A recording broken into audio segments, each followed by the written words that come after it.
Hi there. Welcome to Patrick's Scale Studio. My name's Patrick. I'll be your host. So, welcome to build video number 16, where we are eliminating the gap that existed between the superstructure and the hull. That gap probably existed due to some of my corrective actions to eliminating gaps elsewhere on the ship, and possibly even the correction to the concave curvature of the sides of this superstructure where it meets with the hull and the deck. That said, it should not be a really tough process. And even if there weren't a gap, there would have been some sort of a seam, I firmly believe, that needed to be dealt with. So we'll go ahead and just deal with what we've got in front of us. The end result here, or the end goal, is going to be a result of where there is no dark gap existing between the superstructure and the hull, as seen in photos of the real thing. So what we've got to do is we've got to fill that gap, and then we've got to blend whatever it is we use to fill that into the surface there of the superstructure and the hull, and then we've got to paint over that so it blends and it makes it look like just two different surfaces meeting together in a crisp join. So that is our end result. So what you can see here I'm doing right now is applying some masking. Now this is going to need to be applied on both sides of the hull, but for all intents and purposes, to show off what we're doing, we will do it here on the port side of the hull. And what I'm doing is applying masking very, very close to where that gap is. What I want to do and pay particular attention to is there's some openings that could be, I think, scuppers or some kind of vent or something like that, that I don't wish to have filled in with putty or paint. I don't wish to eliminate as far as a nice detail on the ship goes. They'll go a long way when it's time to apply some washes and a little bit of weathering. They'll go a long way toward helping complete the overall look of the ship. So while I'm doing this, I also need to be mindful of all of the details that are present on the current superstructure. A lot of it is fairly delicate detail. The antennas that hang down off of those ledges there on the port and the starboard side of the superstructure, those are particularly delicate, so need to observe those consistently while masking everything off, just to make sure that we're not knocking them off or bending them out of shape too much. Also, we're going to have to mask right up around that deck, because in the end, the color that we want to apply to help blend the superstructure to the hull is going to be to me, a XF12, the JN gray. It's a nice light gray, and of course we'll put down something darker as a pre-shade before we put down the XF12. But because the deck is not XF12 and we've got some really nice paint lines already going on there, I want to make sure that I don't lose those through the use of putty in the filler, in sanding, or with even the any overspray or anything like that from my airbrush. So I'm going to go ahead and get small chunks of masking tape here, just good old Tamiya masking tape, either in 6 or 10 millimeter size, and cut it at angles so we can kind of apply in a couple pieces to match the angle of that superstructure part there where it meets the deck, so that again we don't get any overspray onto the deck. Use a toothpick to burnish down these pieces of masking tape. And we get that done up front, and then we'll do so in the back as well. And then overall we're going to apply some larger pieces of masking tape as well, just to make sure that we get all that nice and covered. We don't I don't want to get the filler or putty or any paint or anything like that all over the rest of the ship. So with that in mind, we're getting the port side knocked out, and from there we'll move on to the starboard side off camera, and we will move on to the job of actually filling that gap up with some putty.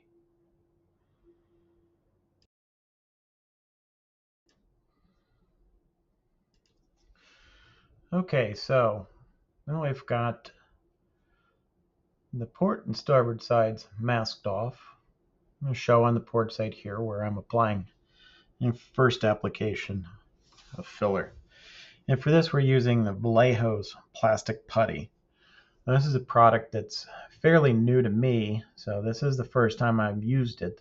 However, well, not the exact first time I've used it. This is the first time I've used it on a real project. I tested it out prior to this video by applying it to some things and seeing if it behaved as I had read online through reviews. So one amazing thing about this putty is the applicator tip. It is almost large syringe small. It sounds weird to say it like that, but it is, the applicator tip is just about as small as a large syringe would be, meaning you can really precisely put this stuff where you want to put it. And that's the best kind of applicator you can get with any kind of a putty or anything like that, because usually you have to go in there and slop it on with a toothpick or a spatula or something like that. And that said, we still took the precaution of using the masking tape. The other great thing about this is it's a relatively safe putty in that it has no solvents in it. Yeah, it is completely a water-based mixture, meaning that all the cleanup on this is done with water. So, and that's one of the things I tested out in my first round of testing with this, is I was able to put it over certain places, able to take a wet Q-tip and kind of go over areas where I had previously applied this to kind of smooth it out. Was it perfect on the first pass? By no means, not at all. But water did safely remove the putty without affecting the underlying paint, clear coat, decals, anything. As long as I had taken the proper finishing precautions on everything else, the water had no effect whatsoever on the project. So in this first pass of puttying here that I'm showing on the port side, we took the applicator tip and we gently put some in to where I wanted it to be. And then I took the spatula, a little metal spatula, and I worked it into there a little bit more, just by pressing it in there and kind of working it in there a little bit back and forth, just to make sure that it got all the way into that gap, because we need a good foundation here to build on in more sequential applications of this putty. And you'll see those coming up here soon as well. But now you're seeing me put on a second coat of that putty, and this is just dabbing on. And what we're going to do here is I'm going to allow this to dry. Now the great thing about this stuff is you can give it only a little bit of time before you apply a second layer, and this is kind of a wet on wet application, so I'm not even really allowing any dry time here. But after I give this a couple of hours, I can go back and kind of remove the excess on there. So that's where we're at right now. First application of perfect plastic putty is complete.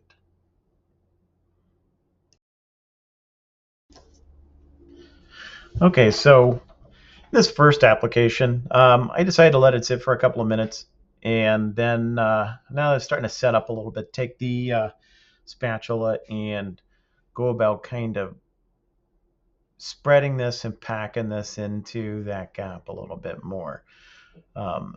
Really just kind of want to make sure that I get the filler and that perfect plastic putty down in that gap. Again, it's mainly for the purposes of getting a good solid foundation set up there for subsequent applications of this putty and for working that over and getting smoothed out eventually so we can apply some paint to it as well. So also, this is a great time to demonstrate the wonderful property of this putty in that it cleans up with water. So I'm taking some Q-tips and dipping them into some water and running them over this joint. And you can kind of see where just the water starts to soften it up. Of course, some of those areas need to be gone over more than once, but hey, it's water. I don't have to worry about it pulling up paint or clear coat or decals or affecting plastic or joints or anything like that. All it's doing right now is just cleaning back some of the excess putty. And I just, again, want to kind of get things cleaned up as I go along there. First application, I'll do it after the second application, I'll do it after the third even. So just to make sure that I don't leave myself too much of a chore later on with sanding back and feathering out that putty and stuff like that. So once we get done with that, we'll let this cure for several hours and then we'll move on to another application of putty. Okay, so the first application of Vallejo plastic putty has dried and let it cure overnight. And according to Vallejo, their product, you should allow 15 minutes between applications. If you apply it, give it 15 minutes and then apply more, or it fully cures within 1 to 2 hours. So this has gone overnight. Just gonna dab it on there again. The problem with virtually any putty is part of its curing process is shedding and evaporating off any kind of liquid. So when that happens, the product is literally losing mass, and due to that there will be shrinkage. So because of the shrinkage, you're never going to get perfect results on the first go. Even primers such as Mr. Surfacer, there will be some shrinkage.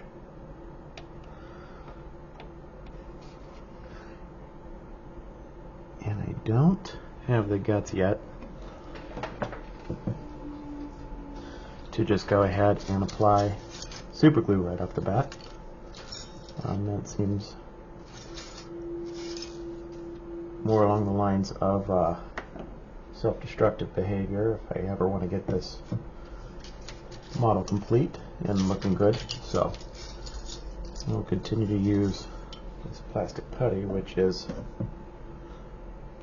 relatively safe. So I'll go ahead and take this and make sure we're just kind of pat this in there.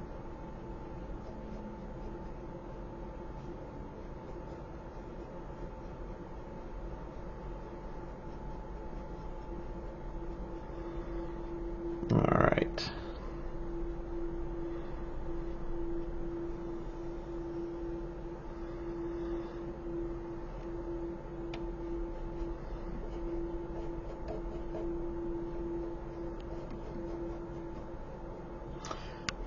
And I think the key here is going to be patience. And that this might require a couple of applications. I'm okay with that.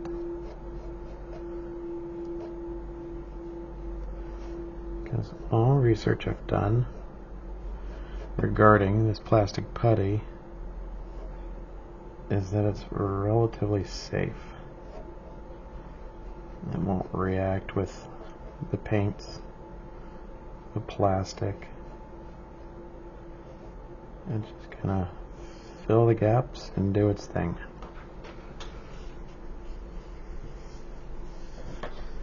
So, I've got my cup of water here, and I have got a Q-tip. Depending on where you're at in the world, you might refer to these as cotton buds. And you can see how nicely just a little bit of water cleans things up. This first pass isn't going to do it 100%, but I do the first pass just to get most of the excess off.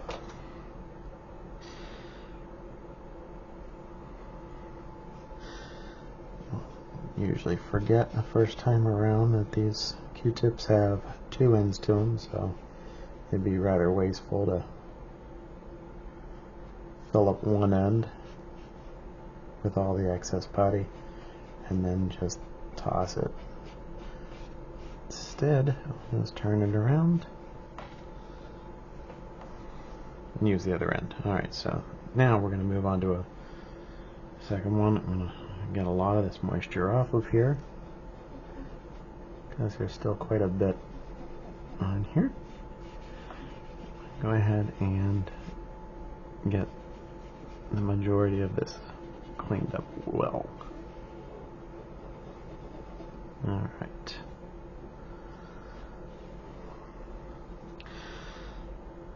Alright, other end for up here.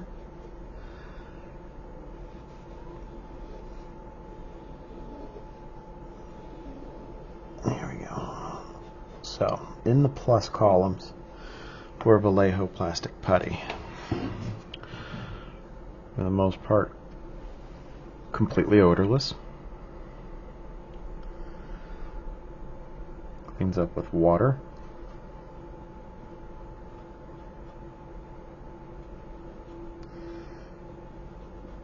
And it comes in white. Why is that important? Because I'd imagine you could take a Vallejo paint or primer and maybe tint this a bit and apply it. So that will be my next experiment, and probably my third application of the putty will be with some of the primer tinted with a little bit of a gray, or maybe the gray primer from Vallejo to help that blend in even better. So that's it for this side. I'm going to flip around and do the other side, but since you've already seen this, we don't need to do that again. Okay, so put down the first bit of putty into that seam. Put down the second bit of putty into that seam. First one shrank back a little bit, as expected. Second one shrinking back a little bit, again, expected. We're going to put in a third application. And there's still going to be a little bit of work here, but again, I'm trying to put in as little work as necessary in order to achieve the desired result, and at the same time try to avoid using anything that is going to adversely affect the plastic or this join or the paint or anything like that.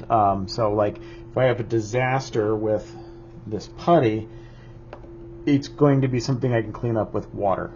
If I have a disaster, for instance, with super glue, anything I use to remove super glue is going to wreck this. So likewise with any kind of enamel paints or anything lacquer based, anything like that, that I'm going to have to use anything other than water is going to cause irreversible harm to this.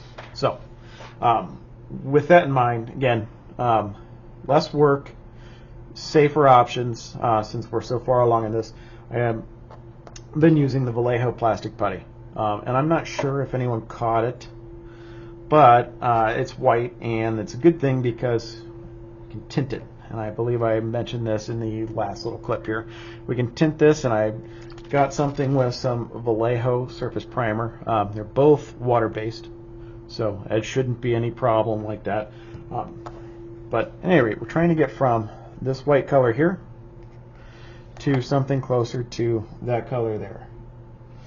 With that in mind, I went ahead and added a couple drops of this to fresh Vallejo putty and came up with something like this. You can see it's a bit darker than that, but it's still very bright compared to the gray I've already got on there. Well, also part of the most of the paints I've been using for this have been Tamiya paints, and they're all acrylic paints as well. And while they're not, I believe, 100% water-based, they are acrylic. So I decided to take this experiment a step further and mixed in a little bit of our Tamiya's XF12 into the putty. And it looks like it works wonderfully. There's the color that I've actually been applying to USS Wilbur right there. And this is with a couple drops mixed into the putty. Never mind the moon craters. There's some ridges and valleys on this where the putty's a little bit thicker than others, and that's still where it's kind of drying. Kind of see me poking it. But there are also areas where it's dry.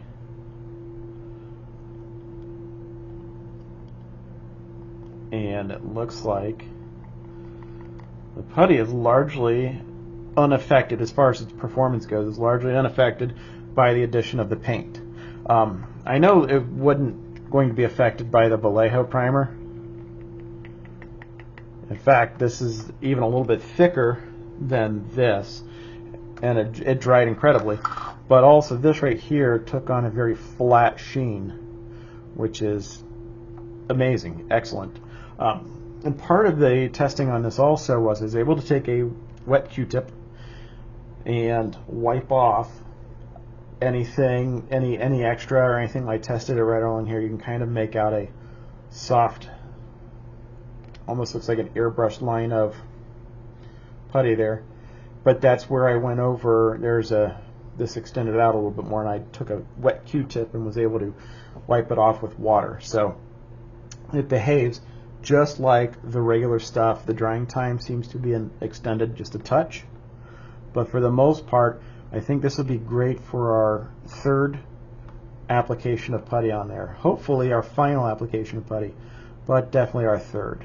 And then after we get that on, we will go and remove the tape and sand it back. So let's go ahead and get some putty like this going. Okay, so we're going to go ahead and do this right here, right now. When all do we need to do this?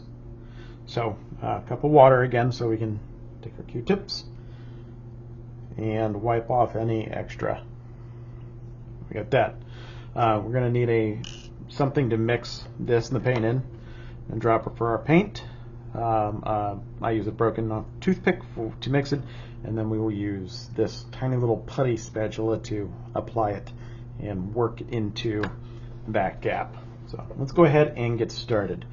I'm going to push this back a touch. Okay, go ahead, and I'm going to need a decent amount. Think about how much you might put on there. But it's not like this stuff is very expensive.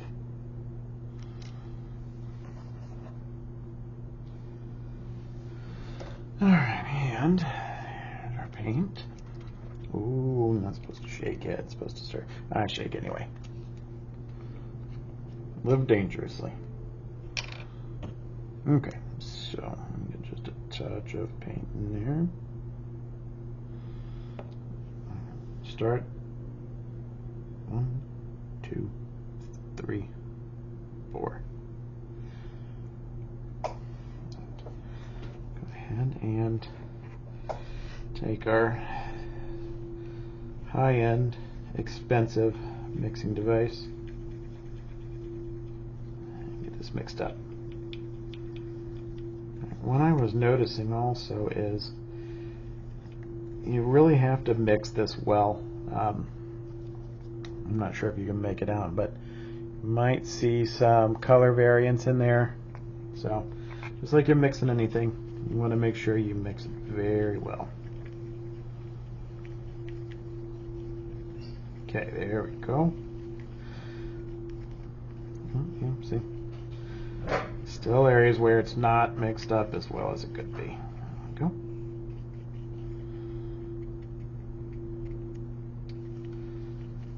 Alright, that looks pretty good.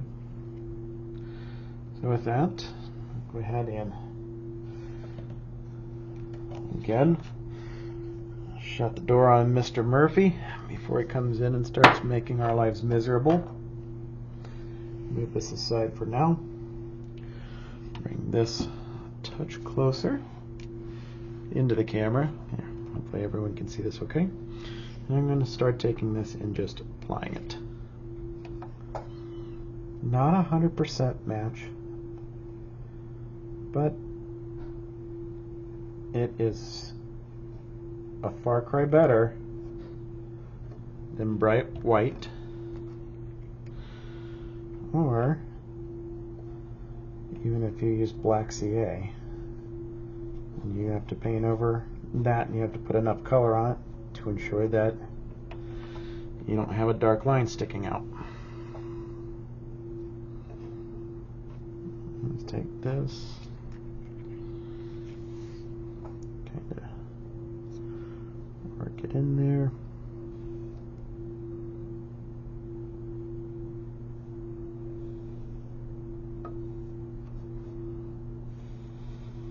Alright, and get some of the extra off of the tape.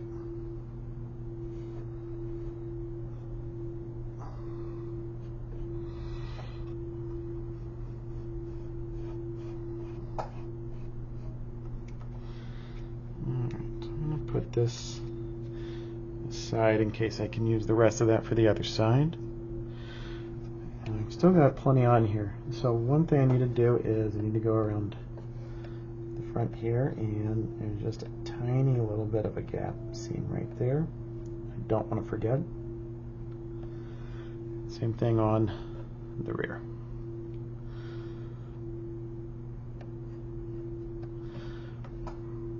This does not require any kind of a rough touch. But conversely,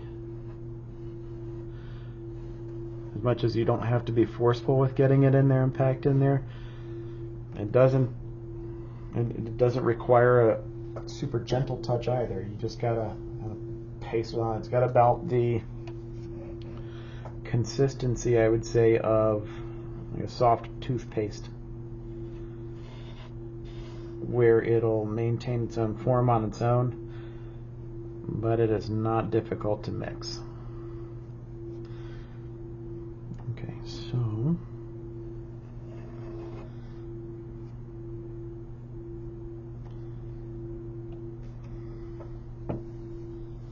I can already tell this looks a bit closer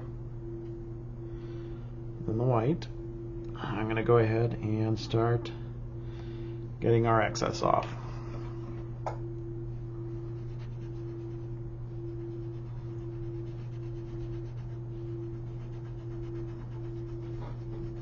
There you go. As you can see, most of the excess is coming off pretty easily, just like it were the regular putty, so no problem there. Switch it around, go to the other side now.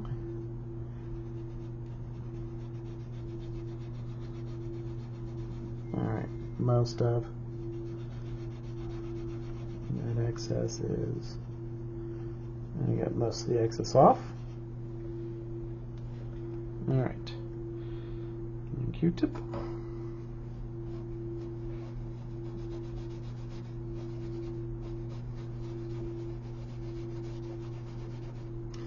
And further work with this is probably just going to be along the lines of using something like a Mr. Surfacer. But given the size of that gap and that seam that we were filling, using only Mr. Surfacer would have taken, definitely more than 1, 2, 3, or 4 applications. That would have been a lot of applying, waiting for it to cure, and then taking it off, sanding it back. So this right here is going to give us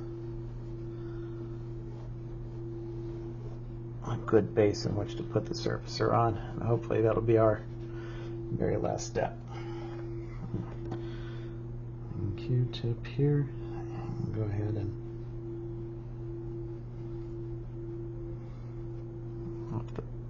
there we go. Okay, so while we're here, I'm going to go ahead and pull the masking off of here just to see what this looks like compared to what it would look like if it were white. We'll eventually have to remask anyway, but I'd be lying if I didn't say I was really curious about what this looked like so far.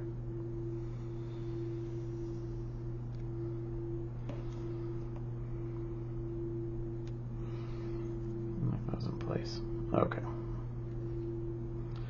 So I'm not under any expectation that it's going to be a perfect color match,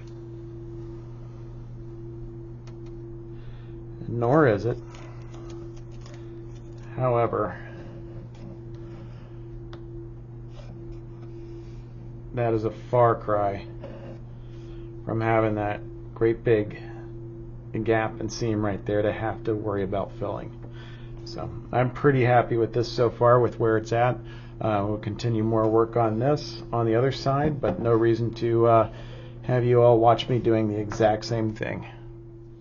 Okay, so in between that last little segment and now, I had let the previous application of putty with paint dry, and then I went ahead and retaped and put on both sides another application of the putty and the paint, this time with a little bit more paint, just to kind of more closely match this color as well. It went on a little bit thinner, a little bit gloopier, but it is nice and raised and stands proud from this tape right here, and it matches the color a little bit better. And at this point in time, I have given it plenty of time to dry.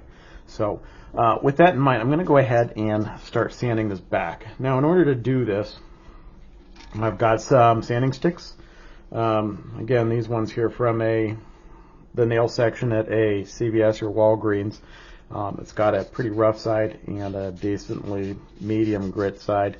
I've got the full-size one that I've cut down and part of the cut down section for tighter spaces, and then finishing that up with sanding sponges. So I'll go ahead and start with the rough side first. And if you're doing this, one thing you'll notice is that this perfect plastic putty isn't exactly what I would call perfect, but it will do well for our needs. When you start sanding, you're going to notice it kind of comes away in chunks rather than sanding very well. You can see right now I'm getting some sanding dust and stuff like that, but it also gums up your sanding sticks or sanding sponges, and it will do so, especially if the air is damp or there's any kind of moisture in the air. Just the simple fact that because it's water based, it's going to hold on to moisture a little bit better than other things that have, like lacquer based or lacquer based acrylic, anything like that. But another thing I'm also doing is I'm allowing this, of course, to touch the masking tape, and I'm keeping it kind of diagonal to the actual line of the putty. That way, making sure that this right here maintains its contact with this right here, meaning that we've got a good angle going up for the hull of the ship. So after we got this kind of sanded back here a little bit, and for the most part the rough stuff done, we can go in there. See there, now it's starting to come away in just a little bit of tiny little chunks. we'll finish it up, or we'll follow along with the more medium grit side of this sanding stick. So when it starts getting gummy, when it starts getting gummy on you, you can go ahead and turn it around. Or you can even come back in with a smaller one, a little bit more manageable. What I'm trying to avoid doing is sanding down here or sanding here or knocking anything off. So there we go. And for the most part, what this is doing is is knocking back the majority of what's standing proud of this masking tape. Because in the end, that using the rougher side of the sanding stick is going to eliminate a lot of tedious time in sanding. Alright, so there we go. We're just about there on this side. Now just this little bit right here.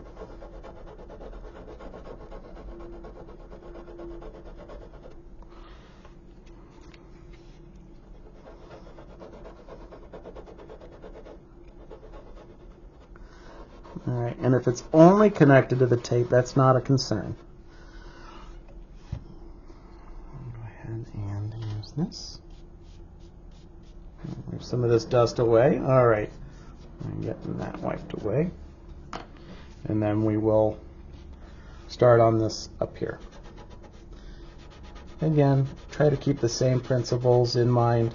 You want to keep this kind of diagonal to the line of putty and keep it in contact with the tape up here, just to again make sure that we're maintaining that angle.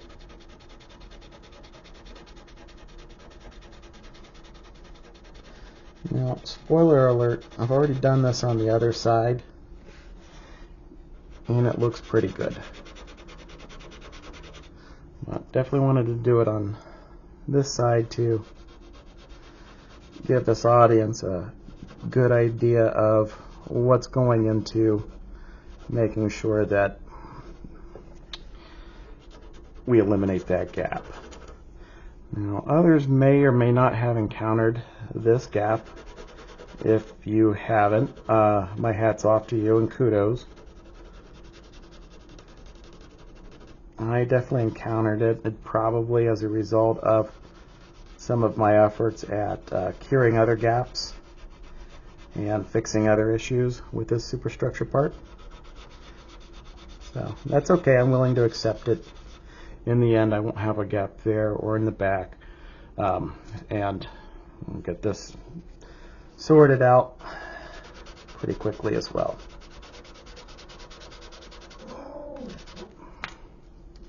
So with that, I'm going to go ahead and finish up here with this heavier grit, and then we'll come back to the medium grit.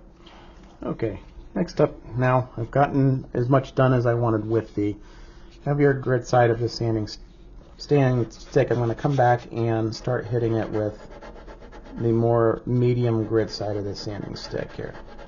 And this doesn't need to be anything that takes a long time or be overly. You don't have to spend too much time doing this. This is just mainly kind of a quality control check, I guess you could say, for me, and something I like doing just to make sure.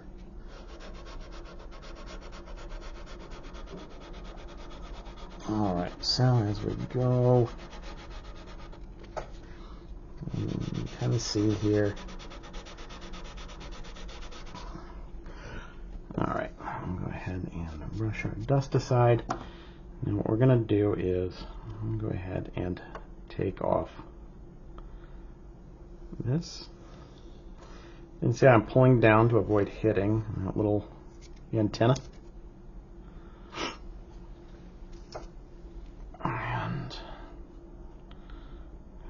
And get the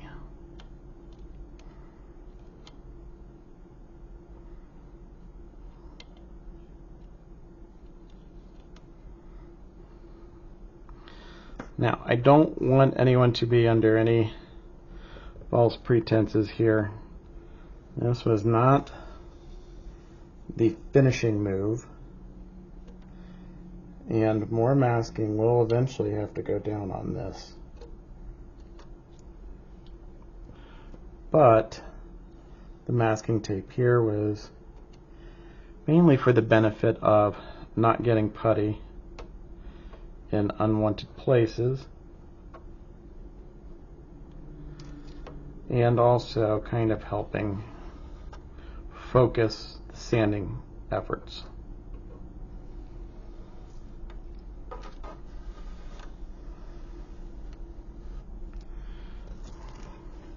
But even though it's not a finishing move, that is not bad. So at this point I can take either a sanding stick again, and I want to go with something fairly medium grit or lighter, and just very lightly go over this again. And it's okay, because we're going to be doing a little bit of airbrushing around this to get it to blend in, so wandering off of this line a little bit is okay.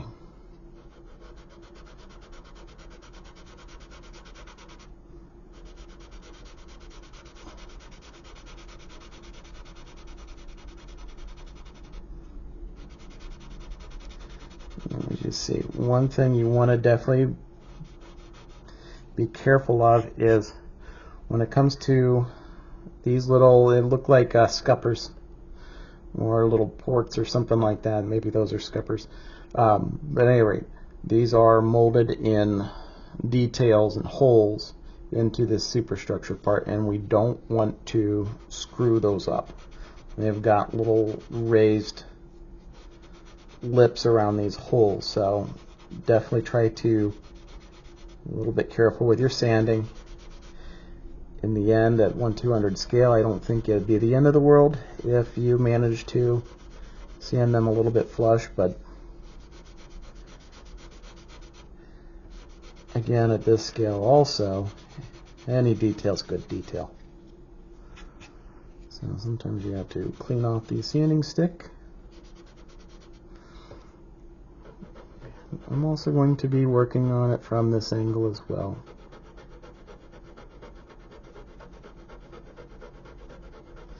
And in the end, what we're going to notice is a lot of this is going to go down to paint, primer, or plastic, and that's fine, because you can see it's starting to kind of show through a little bit right there already. When we've done it right, and we come over here with a little bit of primer in our airbrush and we apply that, then we should see a good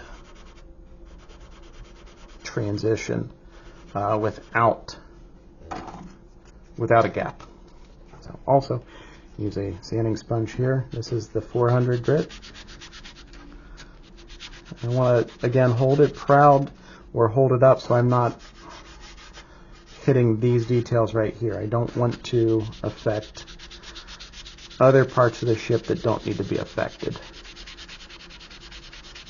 Okay, and now we're starting to see it's apparent where the undercoats of paint and primer and then even the plastic is starting to show through, just barely. This is where we want, because what we know is it's plastic here, there's going to be just a touch of putty above it, and then it's going to go back to plastic. So that's what we want to see on both sides of this joint. And then we will know that we have filled that seam and bridged this gap. You can also even use the 400 grit sanding sticks as well, but go light. Go very light with them.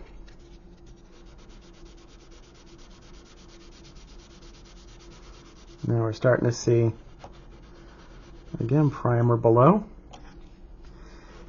But now we're also seeing primer above.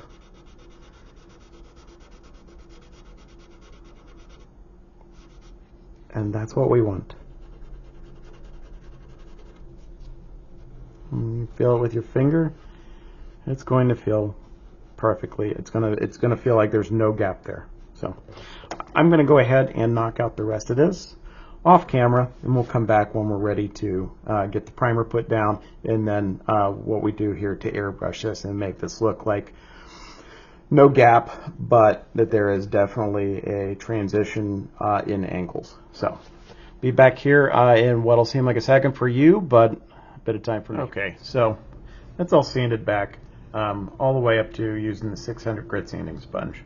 And I've got some either primer or plastic showing on either side of where that putty was. So next step is going to be, I'm going to mix up some of these two. A lot more of this and a little bit of this to kind of help this flow, because I don't feel like putting it into a larger needle airbrush. I want really fine control over this, so I'm not spraying primer all over the place and ruining everything else that I've already got done in place. The end result of the primer will look like that. And then after that, then we'll go in with some XF24 dark gray and follow it up with our regular color there, XF12 JN gray. And we're going to do this, we're going to apply those here in a fashion which will help us delineate more of an actual break right there, or an actual some way of denoting that there is a change in planes here, because these are two separate planes and moving, and they meet right there at this line, but because we used a little bit of putty, it kind of softened where those planes join. So that's the goal there, is we're going to try to get that a little bit sharper, and we're going to do it with paint, so we're going to kind of trick the eye. So next step is going to be putting down some primer on this side, so stay tuned while I get that ready. Okay, now I've got some of the Vallejo Ghost Gray primer loaded up here. It's thinned out, so you should be able to apply it in a very controlled fashion here without flooding the surface too much.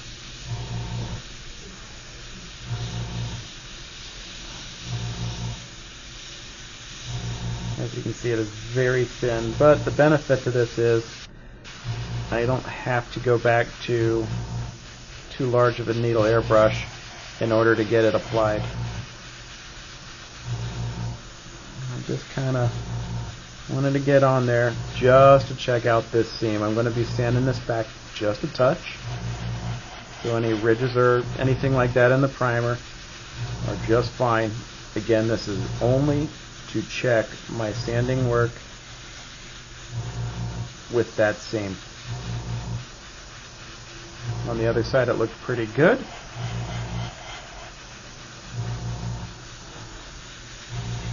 So it's time for the check here on this side to make sure it's good as well.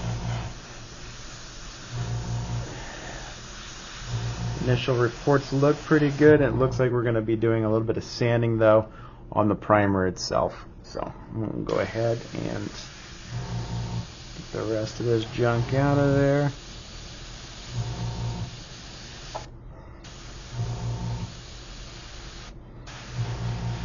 It's okay to have a little bit of buildup in there, because we can sand that back. And the primer itself will just act like a bit of a filler. Alright, as you can see, it is ugly. It's very, very ugly. But, again, we'll sand that back. It'll match the other side, and then we will start getting some paint on it. Be back here in just a sec. Okay, so, now, both sides sanded nice and smooth. Have some primer down on it. There's proof on the other side. You can see I sanded down those areas where it puddled up a little bit. So nice and smooth.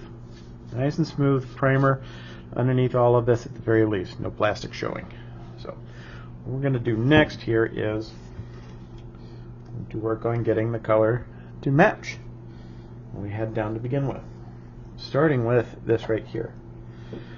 What I want to also do is try to accentuate the fact that this right here is where the hole is, and this right here is where the superstructure is.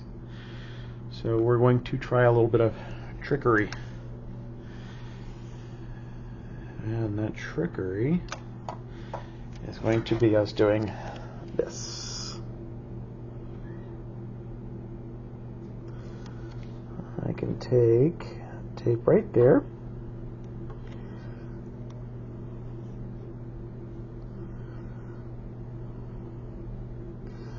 Alright. And what this will allow us to do is put down a dark gray, a hard dark gray line. We'll pull this up and then put a little bit of dark gray up there, kind of around where those skulls are. And after that dries, we'll go over it with some thinned XF12 and try to get the effect that we want.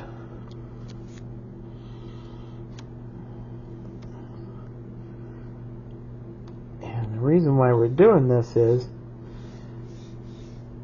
when we put down the putty to hide that seam, it kind of gave us an imperfect meaning of the planes. It's kind of rounded a little bit instead of nice and crisp. So this will help us trick the eye.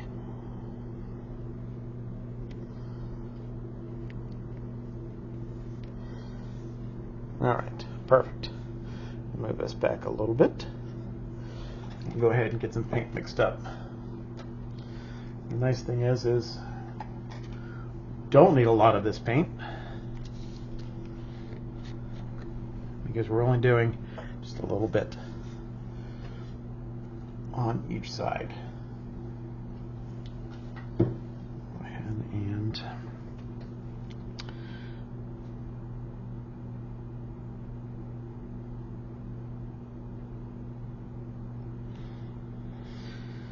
alright, 1 milliliter XF24, which is to me a dark gray.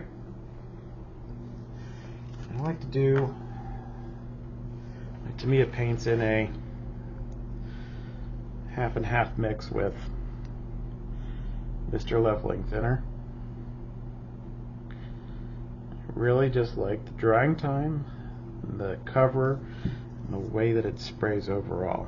It's a great thinner for this paint. I feel like the paint adheres the best this way. Apologies if you heard that. My dogs saw something outside and we're about to start barking. So I'll go ahead and get this mixed up.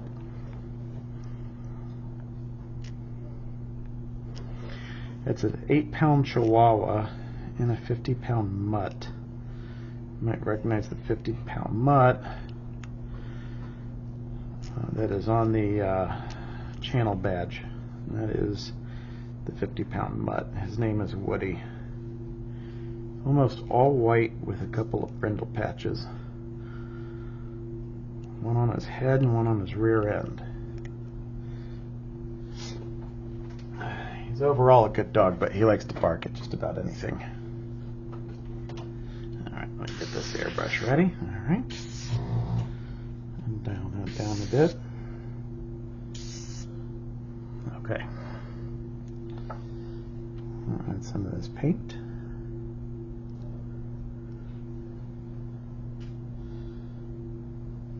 Alright. Let's see how this sprays. Very nice, very nice. Alright, so go ahead and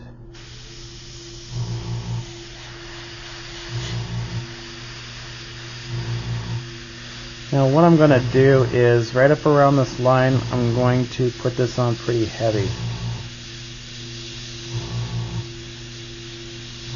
And again, because I want that very stark delineation.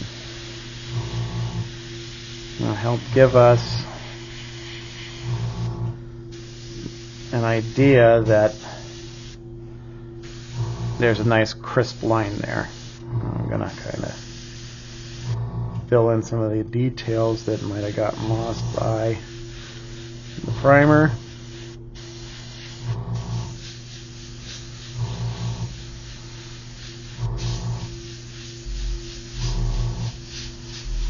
Alright, so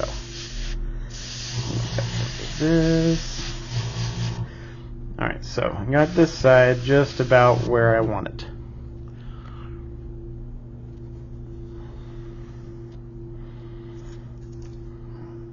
So now when we come in with the XF12 and we have a little bit thin, it should kind of help pick out some of this a little bit.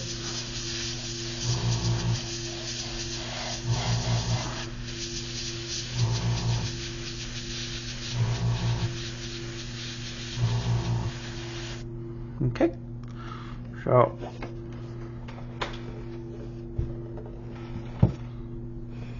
there's our other side.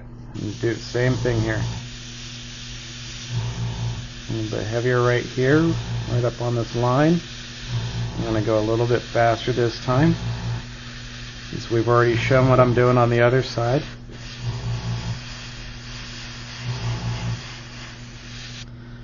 And again, I'm just trying to keep a good control on the paint coming out of here. Make sure I don't have too much coming out.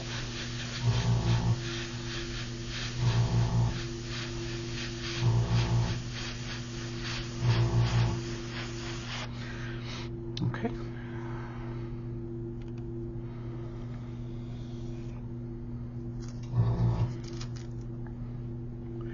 Again, I really like using the Mr. Leveling Center as a center for the Tamiya paints. I feel like the flow of the paint is better. It dries much more evenly. It actually even adheres a little bit better, in my opinion.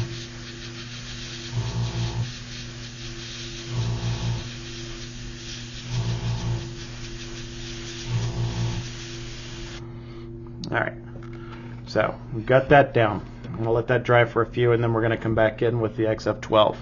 Be back in just a second. Okay, our XF24 is dried enough, so I've got some XF12 already ready in my airbrush cup. I figure I'd spare you the watching it get thinned out and prepared. We'll go ahead and start getting this put down nice and light.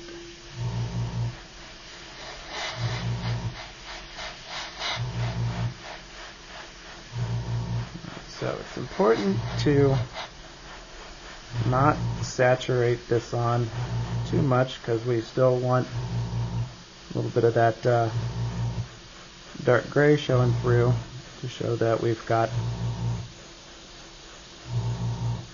that line there. So the paint's a little bit thinner than normal. I'm just trying to go nice and slow with it and add color very gradually versus all at once. And I'm using the same up and down motion in which I painted the hull before all of this.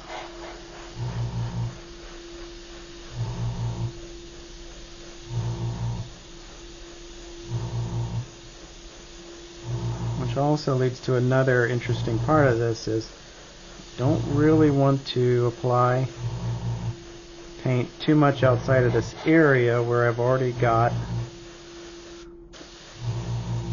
some of the striations already showing through.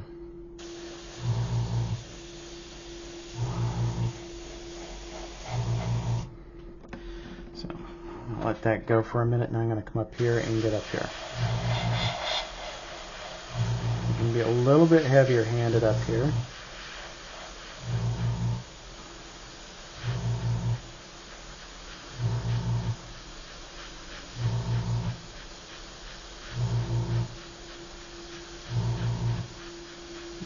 Start to see some of that primer go away, which is nice.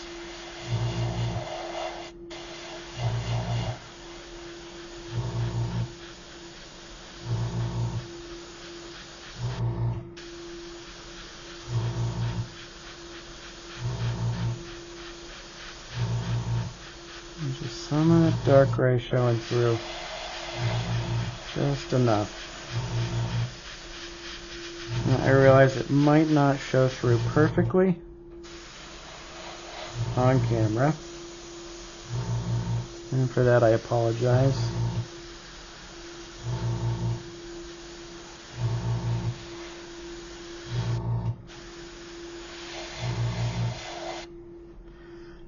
But the difference is definitely there, just a little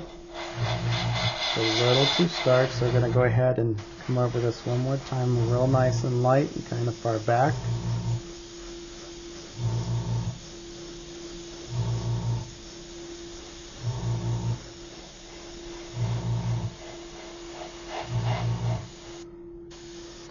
Alright, while I'm here, I'm going to take this instant to hit a couple other spots here and there that have bothered me.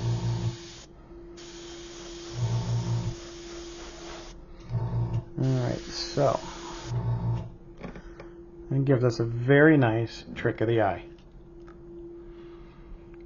So straight on without any shadow, I can still see that there is just a very slight color difference. But when I tip the project this way, it all blends in and disappears and looks like it's supposed to be like that. So I'm going to feather this out just a touch.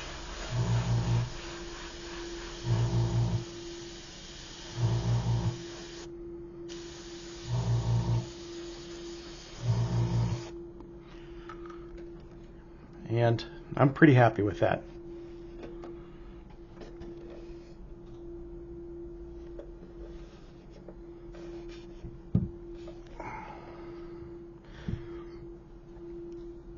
I'm taking this opportunity to put a little bit more color in this cup.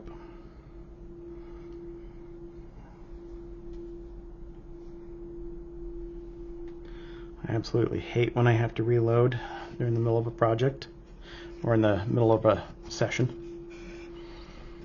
I'll go ahead and same thing here. I'm just going to start real nice and light on this bottom part. And you can see here just a little bit there.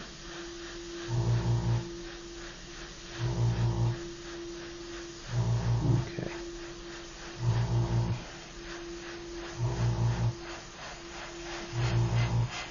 Adding it very gradually.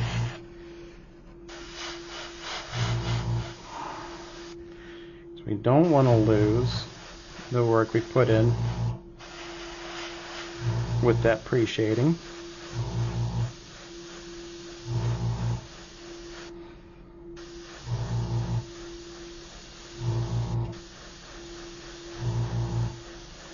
We want that to show through.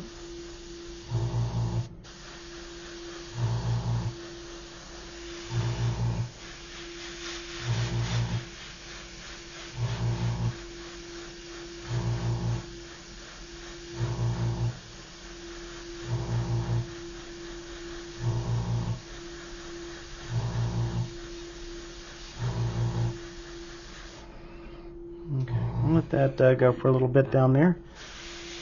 And come up here and hit this upper part.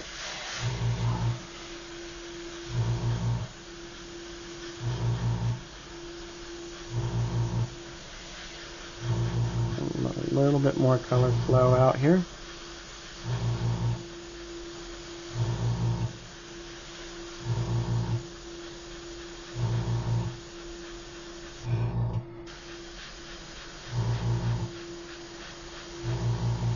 Very controlled.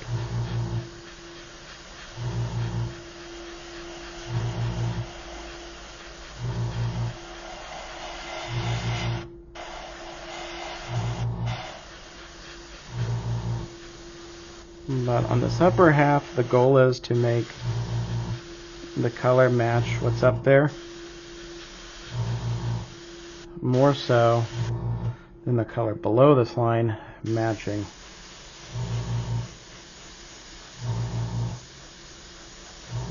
Just to provide just a little bit of contrast to fool our eye into thinking.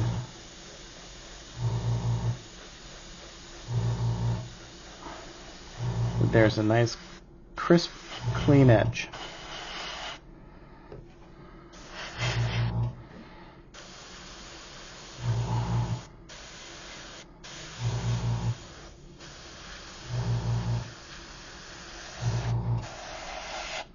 Okay, I'm just going to feather this out a bit.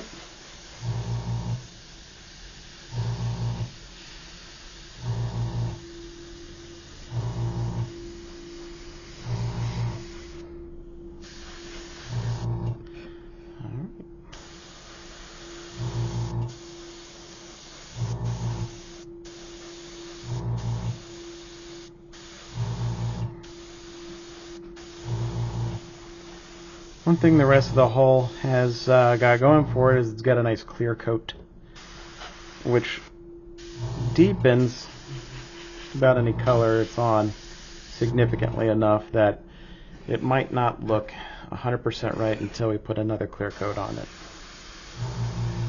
But I kind of figured that all along, and that was part of my checklist of things to do. Alright, so again, if we look at that straight on, you can tell there's a slight difference color-wise, but as soon as we tilt that, it looks like just a part of the lower hull. Exactly what I was going for. So I'm going to go ahead and get cleaned up, and we'll wrap this part up. Okay, airbrush is all cleaned up, removed all the masking, and I've got to tell you, very happy with how this turned out. Here's our starboard side, and here's our port side. So I get very, very pleased with how this turned out. Definitely can see where this right now is the hull, but it is joined up. There's no seam or any gap or anything right there where this hull meets the superstructure. So very happy overall with how that came out. What I will be doing next is working on the aft funnel assembly. I get that put together for the next video. It'll be another video where it's primed and painted, and I get remaining details put on. We'll get that put down, get some clear coat put down, and start getting some weathering and oil washes on there. Additionally, in the meantime, I also need to work out rigging that goes here from the flag bags, and also the bridge structure. There's a couple pieces here that go into what I think is called a fan antenna, if I'm remembering correctly what's been in the comments. So if you have any comments, questions, concerns for me for how I accomplished this task, please feel free to ask. If you have any suggestions on how I might go about doing things or where certain lines go with the rigging, I'd also appreciate that feedback as well. All of the questions and feedback can be left in the comment section below in the video. So I thank you very much for your time, and until our next video, be safe and happy modeling.